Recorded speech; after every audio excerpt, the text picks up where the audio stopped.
110 വോട്ടുകൾ എന്ന് പറയുന്നത് എനിക്ക് പ്രതീക്ഷ നൽകുന്ന ഒരു കാര്യമാണ്.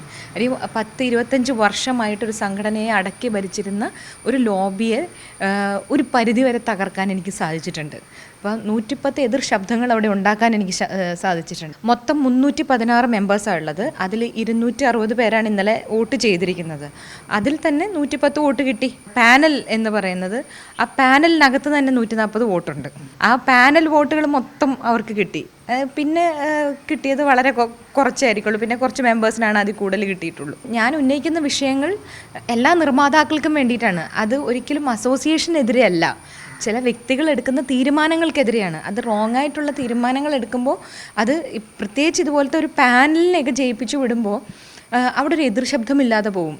ഈ പാനൽ വോട്ട് എന്ന് പറയുന്നൊരു സമ്പ്രദായം ഇല്ലായിരുന്നെങ്കിൽ ഉറപ്പായിട്ടും ഞാൻ ജയിച്ചേനെ. പാനലിൻ്റെ പേരിൽ വർഷങ്ങളായിട്ട് ഇവർ ഉണ്ടാക്കിയെടുത്തേക്കുന്ന ബന്ധങ്ങൾ കൊണ്ടൊക്കെ ആയിരിക്കാം അങ്ങനൊരു ഇത് വന്ന്.